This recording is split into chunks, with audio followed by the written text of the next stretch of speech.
ប្រជាជនឈរឡើងលើដំបូល 10.000 ម៉ែត្រហើយអ្នកលេងដែលម្ខាងវាត្រូវបានគ្រប់គ្រងដោយម្រាមដៃពីរប៉ុណ្ណោះវិនាទីបន្ទាប់គាត់ពិតជាបាត់បង់ទល់ឲ្យភាពហើយដួលនៅលើអាកាសគាត់បានបាញ់សូត្រពីងពីងដែលទើបនឹងបង្កើតថ្មីរបស់គាត់ចុះចតដោយជោគជ័យនៅច្រកចូលភោជនីយដ្ឋាននៅពេលយប់គាត់ស្ដាប់សំឡេងរបស់នាយកដ្ឋានប៉ូលីសចាប់ឧក្រិដ្ឋជនពីជាន់ខាងលើជាមួយវិទ្យុធ្វើនៅផ្ទះរបស់គាត់បន្ទាប់មកដាក់លើក្រណាត់ពណ៌ក្រហមនិងវ៉ែនតាខ្មៅអ្នករត់ប្រណាំងលោតចេញពីអគារខ្ពស់ម្ដងទៀតបាញ់សូត្រពីងពីងលើឧទ្ធម្ភាគចាក់ដេញតាមអ្នកទោសបាញ់សូត្រពីងពីងលើអ្នកទោសបន្ទាប់ពីចុះចតបន់តបមកដាក់វាចុះគាត់ត្រដុសក្តីអ្នកទោសមើលស្នាមសាក់ដោយគ្មានភេនថេគាត់បានចាក់ចេញយ៉ាងលឿនម្ដងទៀតទម្រង់បែបបត់ខ្ពស់របស់ពេត្រុសបានទាក់ទាញចំណាប់អារម្មណ៍គាត់បានក្លាយជាអ្នកល្បីល្បាញខាងអ៊ីនធឺណិតដោយមិននឹកស្មានដល់ពួកគេបានហៅគាត់ថាជាអ្នកដែលមានការប្រុងប្រយ័ត្នហើយក្រោមការយកចិត្តទុកដាក់របស់មនុស្សគ្រប់គ្នាពេត្រុសយកចិត្តទុកដាក់បន្ថែមទៀតចំពោះរូបរាងរបស់គាត់ហើយខ្ញុំបានទៅផ្ទះពេត្រុសបានប្រើអ៊ីនធឺណិតហើយយកសម្លៀកបំពាក់របស់អត្តពលិកបន្ទាប់មកឈុតពីងពីងត្រូវបានផលិតចេញពីសរសៃអាឡូនរួមផ្សំជាមួយនឹងការប្រើប្រាស់ឧបករណ៍បញ្ជូន Spiderman សង្ហាបំផុតកើតមកប្រៀបធៀបឈុតប្រយុទ្ធពីជំនាន់មុននឹងក្រោយតើអ្នកចូលចិត្តមួយណានៅពេលយប់គាត់បានចាប់បុរសម្នាក់ដែលព្យាយាមលួចរថយន្តឃើញភីគីមខាងទៀតផ្លុំកាំបិតដំបងពេត្រុសបានបង្ហាញការភ័យខ្លាចទូយ៉ាងណាក៏ដោយនៅវិនាទីបន្ទាប់ពីពេត្រុសគ្រប់គ្រងគូប្រជែងបន្ទាប់មកមានដំទី6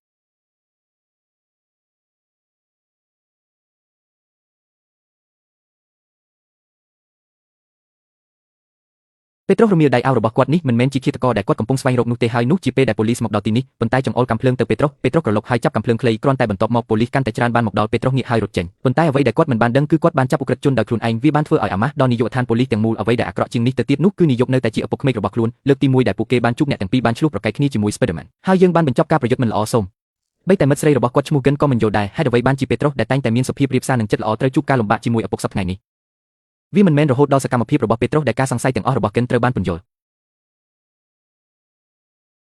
គ្រាន់តែបិទពីស្ពាននៅចម្ងាយបានឮសំឡេងខ្លុយដូច្នេះពេត្រុសបានលោតចេញពីអគារខ្ពស់មួយហើយវាបានក្លាយជាសត្វចម្លែកមួយដែលកំពុងបង្កការបំផ្លិចបំផ្លាញនៅក្នុងទីក្រុងពេលដ៏សំខាន់ពេត្រុសបានទៅដល់ទីនោះទាន់ពេលហើយគាត់បានបណ្ដេញលីសាតមែនចេញពីអាកាសបន្ទាប់មកយានដែលដួលត្រូវបានលើកម្ដងមួយដោយប្រើសូត្រពីងពីងអន្ត្រីជីងចក់ចិត្តនិងចុកខ្សោយហើយត្រឡប់ទៅទម្រង់ដើមវិញពេត្រុសនឹងបន្តតាមរកប៉ុន្តែដោយមិននឹកស្មានដល់វាត្រូវបានរំខានដោយការអំពាវនាវរកជំនួយនៅពីក្រោយវាពេត្រុសត្រូវជួយសង្គ្រោះមនុស្សជាមុនសិនគាត់បើកកញ្ចក់ខាងក្រោយឡានជាប់ក្នុងឡានគឺក្មេងដើម្បីឲ្យគាត់សហការបានល្អពេត្រុសបានដោះក្រណាត់របស់គាត់ហើយឲ្យវាទៅកូនខ្ញុំចាប់ផ្ដើមលើកទឹកចិត្តកុមារហើយបន្ទាប់មកឡានភ្លាមតាមធម្មជាតិអណ្ដាតភ្លើងបានរាលដាលដល់រាងកាយទាំងមូលភ្លាមពេត្រុសបានប្រាប់កុមារឲ្យឡើងយ៉ាងលឿនក្មេងដែលពាក់ម៉ាស់បានប្រមូលភាពក្លាហានដើម្បីឡើងយឺតពេលដែលរថយន្តបុកពេត្រុសចាប់វាជាមួយសូត្រហើយនៅថ្ងៃបន្ទាប់ពេត្រុសមកមន្ទីរពិសោធន៍ដើម្បីទៅជួបវេជ្ជបណ្ឌិត Connor គាត់ចង់ដឹងពីរបៀបដោះស្រាយជាមួយលីសាតមែនប៉ុន្តែនៅពេលដែលគាត់បានឃើញចិញ្ចៀងនៅលើដងខ្លួនរបស់វេជ្ជបណ្ឌិតនិងសត្វកណ្ដុរដែលផ្លាស់ប្ដូរនៅលើដីហើយភ្លាមនោះពេត្រុសយល់ថាវេជ្ជបណ្ឌិតគឺជាបុរសអ្នកជំនួយការពេត្រុសបានទៅប៉ុស្តិ៍ប៉ូលីសដើម្បីហៅប៉ូលីសប៉ុន្តែប៉ូលីសបានបណ្ដេញគាត់ចេញវាប្រែថាពេត្រុសបានទុករូបមុនបំបីជីវសាស្ត្ររបស់ឪពុកគាត់ទៅប៉ុស្តិ៍ក្រោយមួយរយៈមុនគាត់បានប្រើសេចក្តីសប្បុរសរបស់ពេត្រុសដើម្បីបញ្ចូលសែនរបស់ជីងចក់ដោយជោគជ័យគ្រាន់តែដើម្បីបង្កើតអវយវៈដែលដាច់របស់ពួកគេឡើងវិញចាប់យកដៃស្ដាំនៃក្តីសុបិនរបស់ខ្ញុំទូយ៉ាងណាបច្ចេកវិទ្យានៅតែមិនទាន់ពេញវ័យនៅឡើយ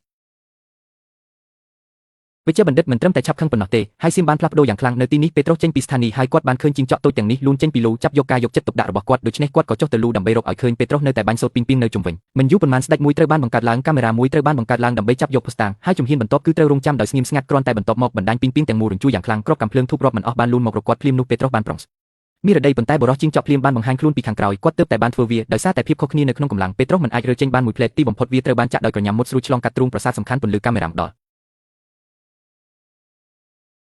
ពេត្រុសបានឆ្លៀតឱកាសដោះលែងអ្នកទាំងពីរបានធ្លាក់ចូលក្នុងទឹកជាមួយគ្នាទោះបីជាសូត្រពីងពីងគ្មានប្រសិទ្ធភាពនៅក្រោមទឹកក៏ដោយប៉ុន្តែពេត្រុសនៅតែឆ្លៀតយកប្រយោជន៍ពីទំហំរបស់គាត់ដើម្បីរត់គេចខ្លួនដោយរលូនល្បួងបានកើតឡើងហើយបានរកឃើញកាមេរ៉ានៅលើជញ្ជាំងឈ្មោះដែលបានសរសេរនៅលើវាគឺ Peter Parker បំផុសគំនិតដោយបុគ្គលិកលក្ខណៈខូចខើតាក់ទាញមនុស្សឲ្យទៅសាលារៀនរបស់ពេត្រុសគាត់នឹងសម្លាប់គាត់ដោយដៃរបស់គាត់ផ្ទាល់